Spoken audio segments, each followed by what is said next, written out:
Vamos a relevar ahora al hermano Bastián, que se va con los niños. Así que, hermanos queridos, continuando con el culto, nos toca la parte más importante del culto, que es la predicación de la palabra. No habiendo Santa Cena, la predicación de la palabra es lo más importante. Habiendo Santa Cena es lo más importante. Pero ahora, como no hay, la predicación de la palabra siempre es lo más importante en el culto. Así que invito a nuestro pastor Rodrigo a que nos pueda entregar la palabra que el Señor hoy nos tiene preparado para nosotros. Que el Señor le bendiga, pastor.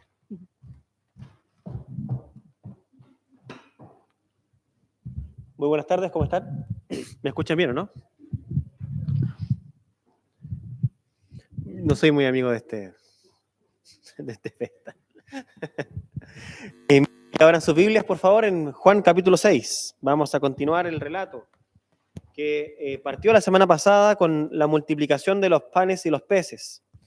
Vamos ahora a proseguir a este texto que tiene que ver con una situación en el mar, en un gran lago, y que parte en el verso 16, el trecho en particular, y termina en el verso 21. Mientras abren sus Biblias voy a tomar un poquito de agua.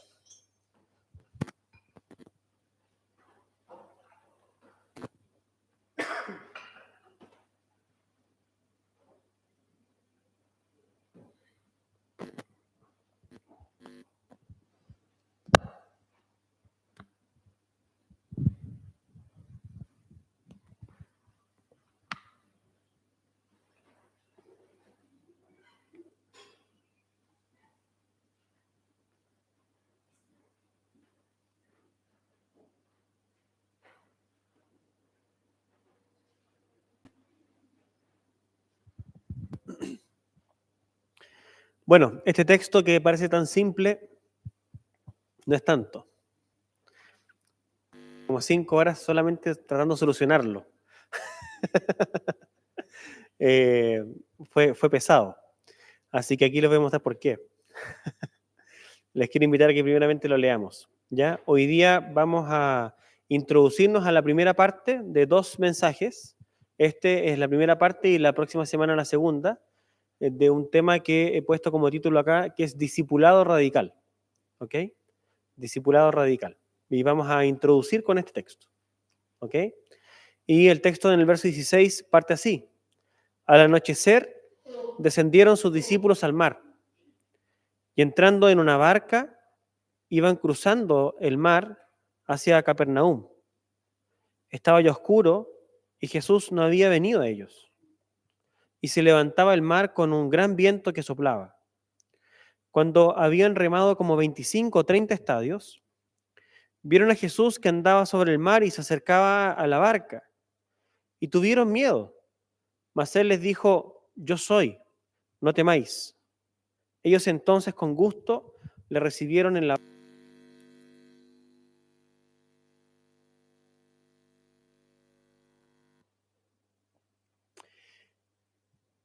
No sé si ustedes se dan cuenta, pero este texto, bueno, es mundialmente conocido, digamos, la situación de los discípulos en el mar, con un gran viento, desesperados, cansados, y con un Jesús que desaparece por sobre las aguas, es de cultura ya casi popular, es un texto muy, muy conocido. Sin embargo, siempre que el texto se predica a partir de los otros evangelios, no de este. ¿Por qué razón? Porque Juan, en contraste con Mateo y Marcos, le quita todos los elementos que a nuestro juicio son los más entretenidos. Y como tema de fondo después les quiero mostrar por qué. Pero si ustedes analizan la historia, es una historia, ustedes saben que Jesús viene de alimentar mucha gente, al menos 5.000 hombres, más mujeres y más niños. Una situación de todo el día estar predicando, los discípulos están cansados, los discípulos han pasado por una experiencia potente en sus vidas porque ellos, nos dice Marcos, que su corazón no alcanza a vislumbrar todo lo que está ocurriendo, ellos están como bloqueados con la situación, y Jesús más encima se aparta de las multitudes porque lo querían hacer un rey. Él se va a orar y manda a sus discípulos que vayan. Se suben en sus barquitos, en sus botes en realidad, a cruzar este lago y han pasado la noche remando, ya son entre las 3 y las 6 de la mañana y no consiguen pasar la mitad del lago, están cansados, el viento sopla fuerte en contra, ellos son peritos en lo que tiene que ver con el agua, la mayoría de ellos son pescadores, pero están en una situación muy compleja. Entonces, ilustrado con otros evangelios, nos dice que Jesús los ve desde lejos, que están cansados, y decide adelantárseles e ir hacia ellos. Él va sobre el mar. Dice que cuando lo miran a Jesús, creen que es un fantasma. Esto no lo dice Juan, ya vamos a pasar por eso. Pero dicen que ven que creen que es como un fantasma. Entonces se espantan. Mateo dice que ellos gritan de pavor porque están en una situación donde realmente ya no tienen ninguna esperanza y realmente tal vez algunos de ellos hasta tienen rabia en su corazón con Jesús porque los dejó allí solos. Y entonces Jesús aparece, uno de ellos, el más atrincherado, le echa hasta la bronca a Jesús de alguna forma diciéndole, si eres tú verdaderamente, hazme caminar sobre el agua. Bueno, si eres tan machito, ven. Él va, dice que pierde la noción, los tamaños de las olas lo desconcentran, se empieza a hundir, lo rescata, sube a la barca, el todo se calma y de repente, ¡pum!, llegan al otro lado. Cuando estos textos son normalmente predicados desde Mateo y desde Marcos, normalmente el gran asunto es Dios es el rey de la tormenta. Él tiene el control sobre tu vida, ten paz. Pero Juan no le importa eso.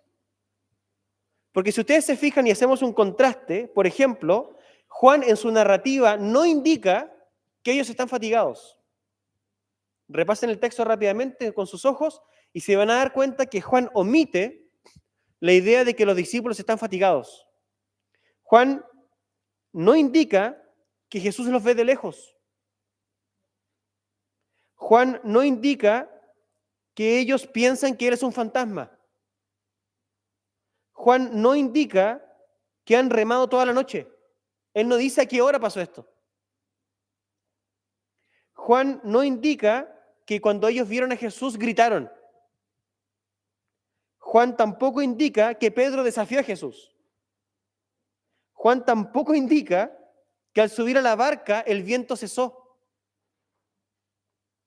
Y por último, tampoco indica que cuando Jesús subió a la barca ellos lo adoraron reconociéndolo como el Hijo de Dios.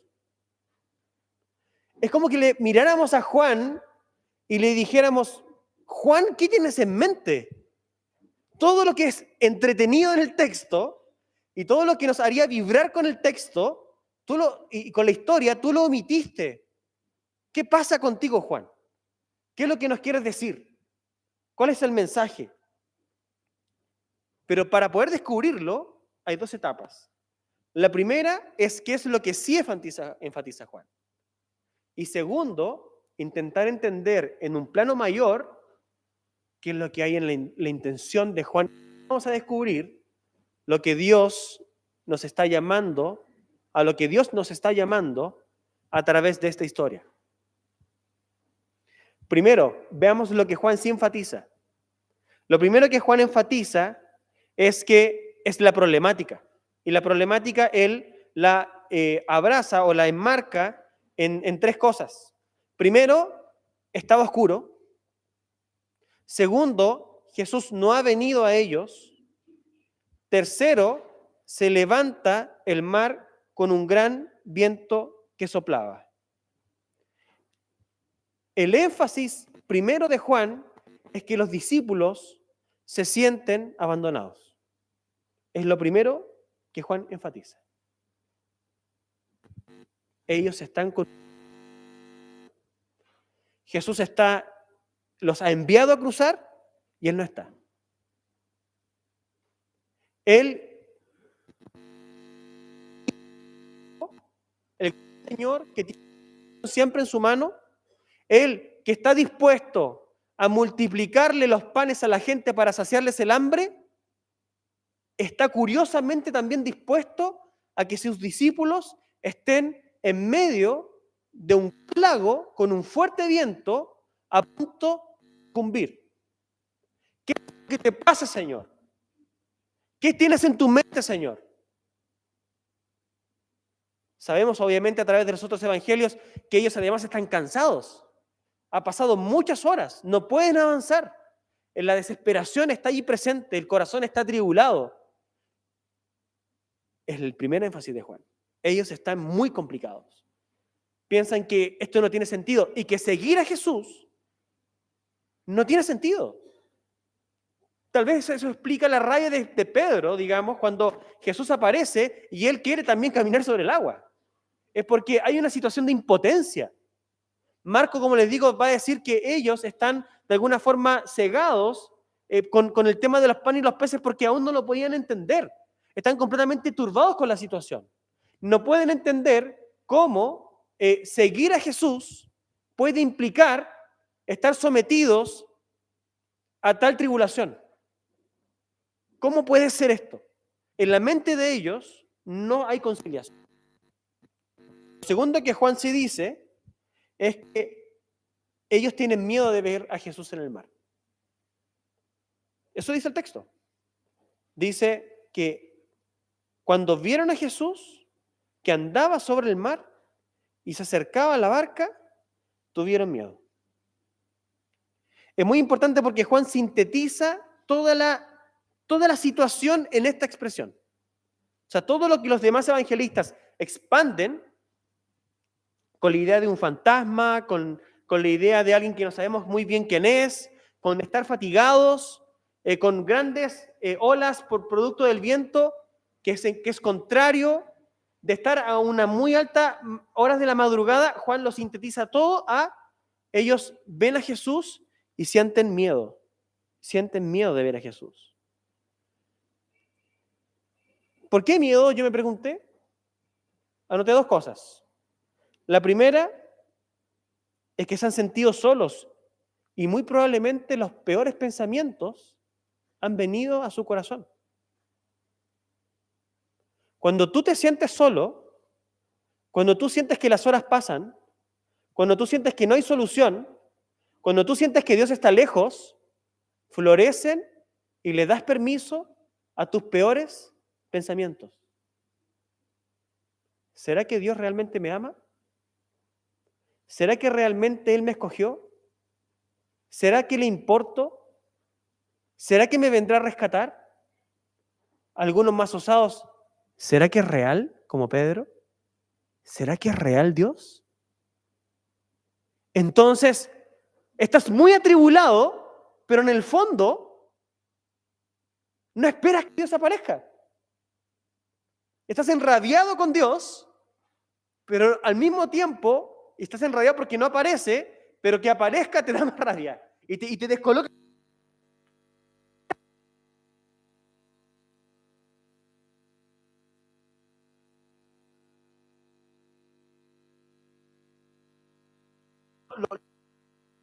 Ellos ven a Jesús. Ellos se dan cuenta que es Jesús. Ellos saben en su corazón que quien se está acercando de forma sobrenatural por sobre las olas en un viento recio es Jesús. Y eso descoloca las estructuras de los discípulos. Y podemos pensar en nosotros. Cuando estamos atribulados, cuando sentimos que las cosas faltan, cuando vemos que de repente la plata no alcanza para fin de mes, cuando estamos metidos en algo, peor que todo lo que dije anteriormente, algo a lo cual Dios nos llamó, y tú ves que en ese contexto del llamado de Dios no te alcanza. Tú estás haciendo exactamente lo que Dios te pidió que hicieras. Estás exactamente donde que tenías que estar, pero en pasen contra ti y no ves ninguna situación o posibilidad de salir. Y ahí de repente Él aparece, se descolocan, tienen miedo. Y no esperaban, obviamente, una manifestación, por una parte los pensamientos, pero por otra parte, no esperaban una manifestación tan sobrenatural de su parte. Es decir, la fe de ellos estaba tan menguada, su sentido era tan grande, que esta aparición de Jesús realmente los choquea. Eso también enfatiza Juan. Aún no digo por qué. Solo estoy diciendo lo que Juan enfatiza. Tercera cosa que enfatiza, un llamado de Jesús. ¿Cuál es el llamado de Jesús? No temas. Yo soy, no teman. Y eso es porque Juan lo que está enfatizando es que Jesús está ahí para ellos. Quiere que nosotros, los lectores, y quiere que ellos en primera instancia sepan que en todo ese caos, Él está allí, pero no porque le gusta surfear, ¿ah? No porque le gusta el viento fuerte, no es porque le gusta salir a caminar de noche, no, Él está allí para ellos. Él se está manifestando a sus discípulos como el tesoro que ellos necesitan. Ya vamos a entrar más, pero es otro énfasis de Juan. Cuarto énfasis de Juan, tremendo, porque esto ya salimos del clímax y vamos casi que al desenlace, está justo ahí donde la curva de la película está en el pico. Y es que dice el texto que voy a leer verso 21, fíjense, la Reina Valera es un poco interpretativa en esto, ¿ok? Si ustedes leen otras versiones o van a las lenguas originales, se van a dar cuenta que no dice literalmente así, pero leámoslo, dice, entonces ellos con gusto le recibieron en la barca. Esa idea de con gusto, en verdad no es con gusto, eso es interpretativo de la Reina Valera.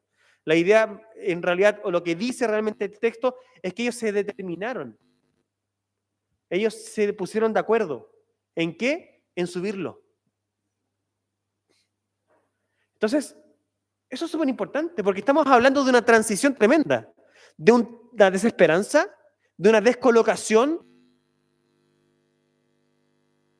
dono, a un pavor, y de un pavor ahora se está transitando a alguien que te dice que te calmes, y ahora todo eso se decanta, y ahora la madurez del corazón, las ganas de que Él esté presente, las ganas de que Él se suba a la barca, el deseo de que esté en medio de ellos, hay un cambio de perspectiva, ese cambio de perspectiva, de disposición, acentúa.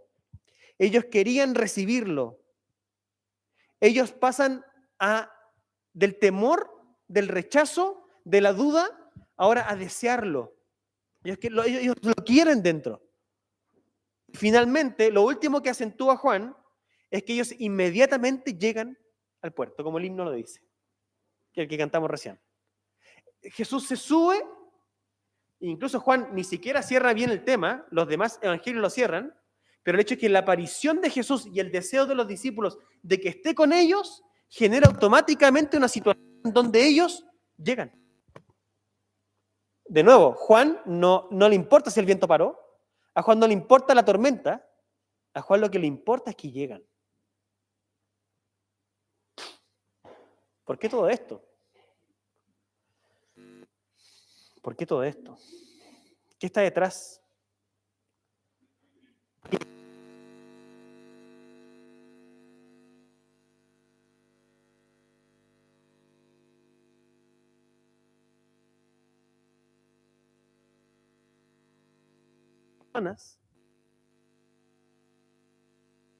Había pasado este evento en el mar.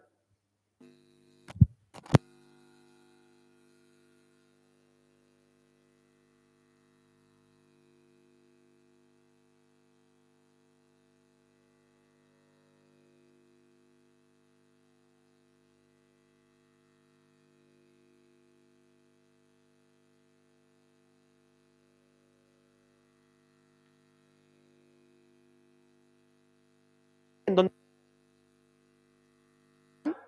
y el pan se multiplica y los peces también.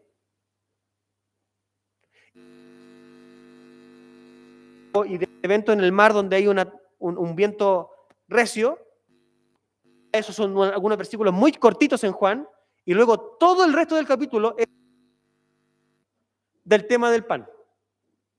Véanlo en sus Biblias, está ahí. Y el capítulo 6 no es corto, falta mucho todavía.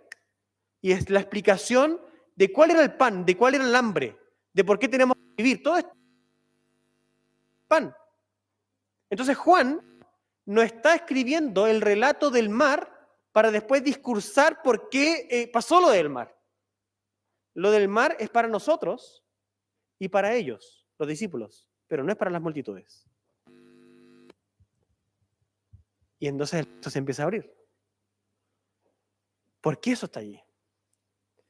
El milagro del pan recibe un capítulo entero de esclarecimiento respecto a su significado, ninguno.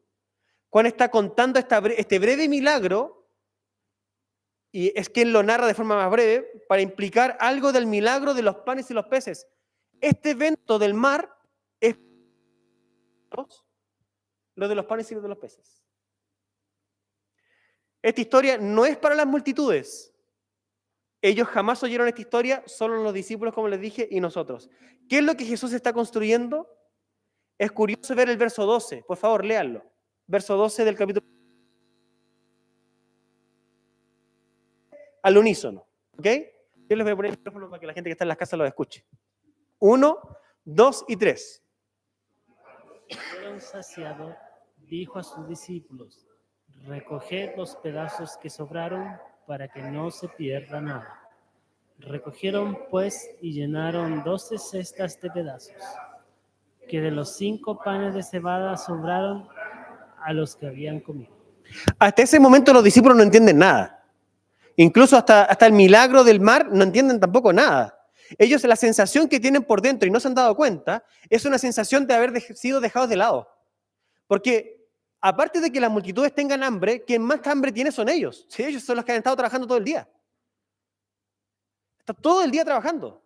Entonces, a Jesús se le ocurre la maravillosa idea de alimentarlos a todos. Y, señores, más fácil, mandémoslos a las aldeas para que allá vayan a comprar. Si nosotros no tenemos dinero para esto.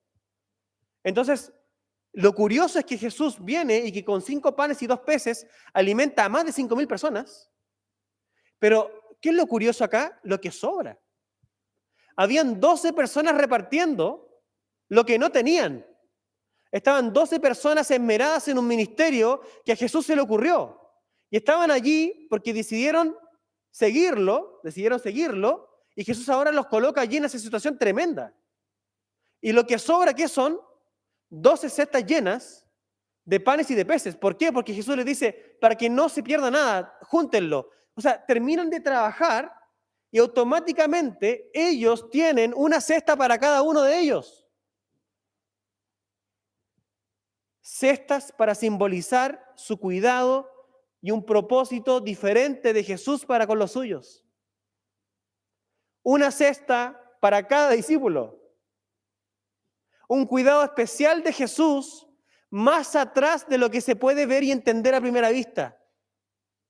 Ellos están esmerados sirviéndolo, sus vidas han sido consagradas para Él, no entienden muy bien de qué esto se trata, hay cosas que ocurren en el día a día que ellos no pueden comprender bien, pero como resultado ellos no están desprovistos.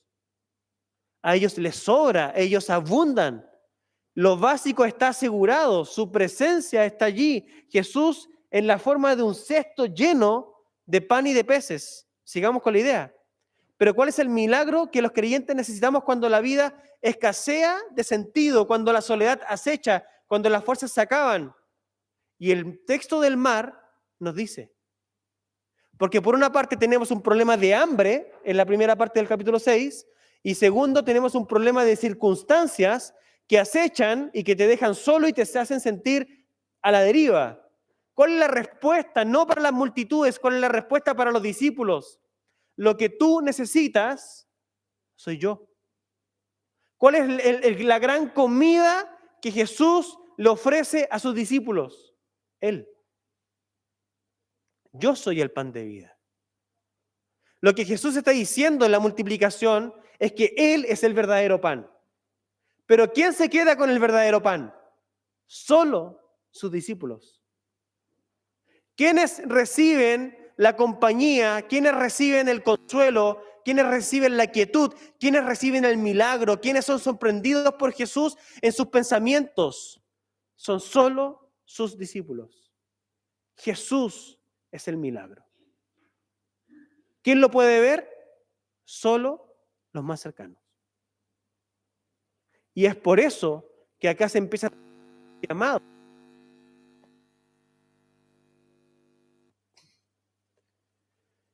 Porque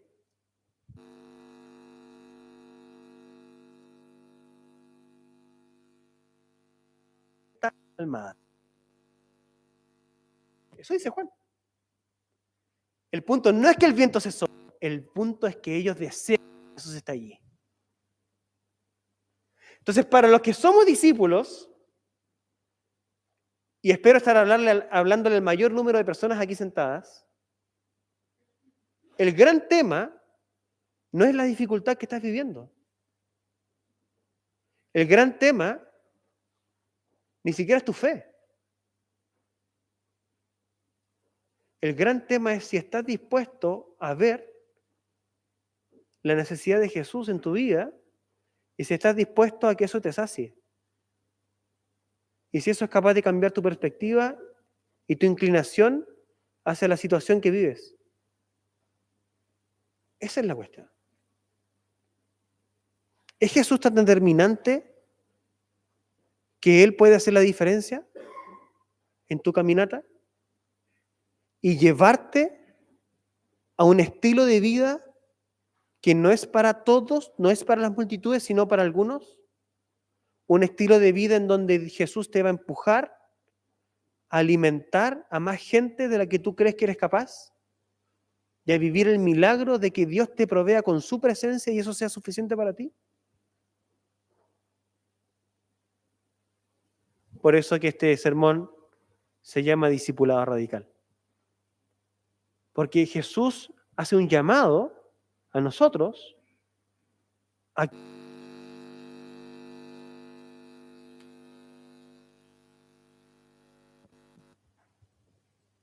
donde todo lo que nosotros hemos valorado pasa a segundo plano. Pero eso se requiere una cirugía en lo profundo del corazón para que podamos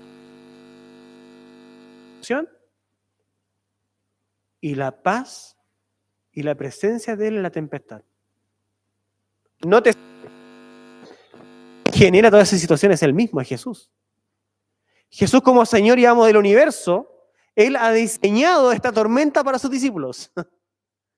Él ha generado esta situación para sus discípulos, para que sus discípulos sean forjados para el ministerio que Él les tiene. Por lo tanto, gustar de Jesús desde lejos como de la multitud te deja con tu vida como a ti te gusta, con el color que a ti te gusta, con la administración del tiempo como a ti te gusta y con la administración de los recursos como a ti te gusta. Pero ser discípulo de Jesús es otro nivel de dependencia. Es otro nivel donde la saciedad se da a niveles más profundos. No se da a nivel de panes y peces, se da a un nivel de Él con su presencia junto a ti, transformando todo lo que tú piensas que sea importante en la vida.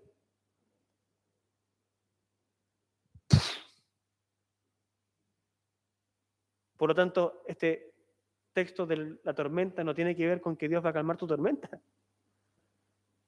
Lo siento, no soy un predicador de la prosperidad. Porque las multitudes quieren el rey de la prosperidad. Y cuando a Jesús lo buscan como el rey de la prosperidad, ¿qué hace Él? Se esconde. Pero si tú lo quieres como el rey de tu corazón, para vivir la vida al estilo de Él, Él aparece. Y Él está dispuesto a sustentar. John Piper lo coloca de esta forma. Soy fan de John Piper, sorry. A veces no estamos de acuerdo, sí, ¿eh? Pero la mayor parte de las veces sí. El punto ha sido hecho, él escribe. Se ha hecho 2 veces. Hice para vosotros un milagro en la tierra y os di a cada uno de vosotros una cesta de pan. Os mostré que seré vuestro pan personal, cada uno de vosotros. Si tenéis un ministerio abrumador frente a ti para alimentar a 5,000 y te sientes totalmente inadecuado, no solo te daré recursos para alimentarlos, sino que estaré ahí para ti cuando todo termine. No solo te daré pan, seré tu pan.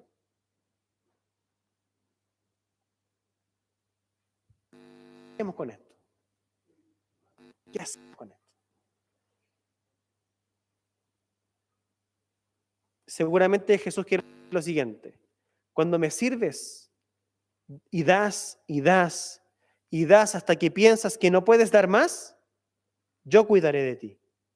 Siempre seré suficiente para ti si derramas tu vida para dar pan al mundo.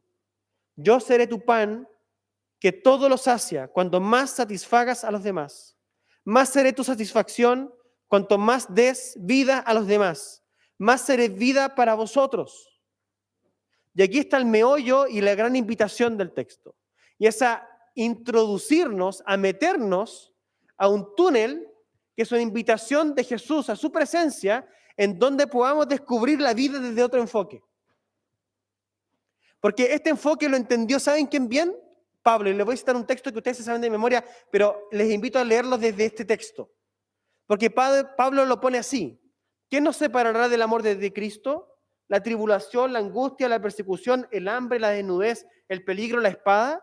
Como está escrito, por causa de ti somos muertos todo el día, somos considerados como ovejas para el matadero.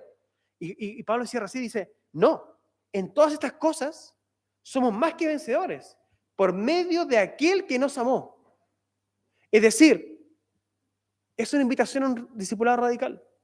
Es que te veas a ti como parte de un equipo que somos nosotros, que está siendo labrado por Dios para alcanzar al mundo que nos rodea. Pero alcanzar ese mundo que nos rodea, alimentar a esos 5.000, nos va a costar nuestra definición de la vida. Nos va a costar la definición de lo que es deseable. Nos va a costar nuestros recursos. Nos va a costar todo lo que creemos que es bueno. Por eso que la parte B viene el próximo domingo, cuando Jesús dice, no trabajen por el pan que perece. Es decir, todos nuestros esfuerzos están vinculados y orientados al reino.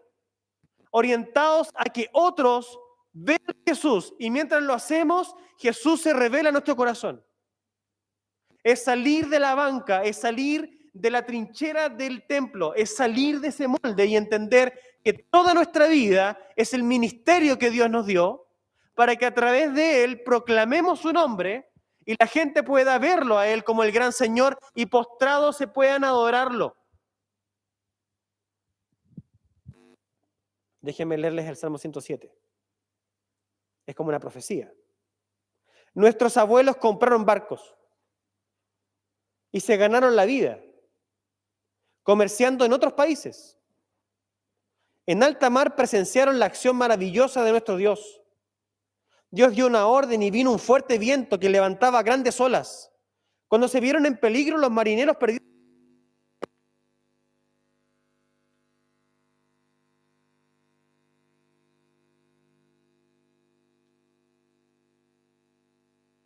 Oraron a Dios y Él los sacó de su aflicción. Calmó la furia de la tormenta y aplacó las olas del mar. Cuando se calmó la tormenta, ellos se pusieron muy contentos y Dios los llevó a su destino. Demos gracias a Dios por su amor, por todo lo que ha hecho en favor nuestro. Que lo alaben todo el pueblo y sus gobernantes. El llamado inicial de este texto es que nosotros aprendamos a disfrutar a Jesús más allá de todo lo que hemos aprendido, que sabemos y que creemos que dominamos, porque estos marineros pensaban que con su pericia podrían atracar un puerto. Se lo está haciendo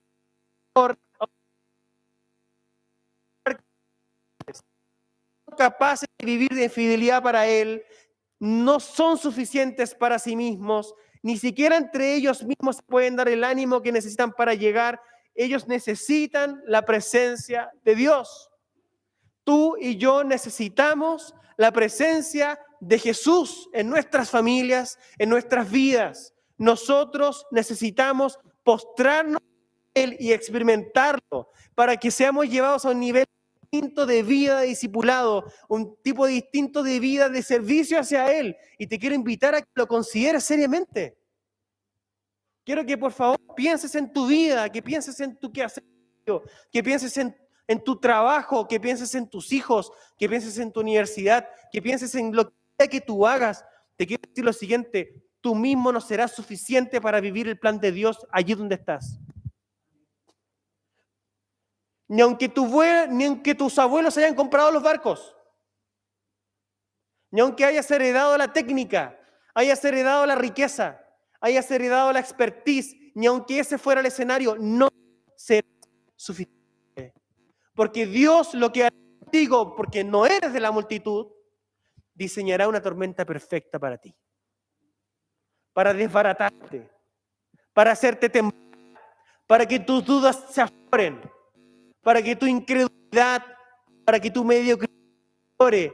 Entonces solo sea suficiente, lo único que te pueda bastar sea Él, presencia, misericordia.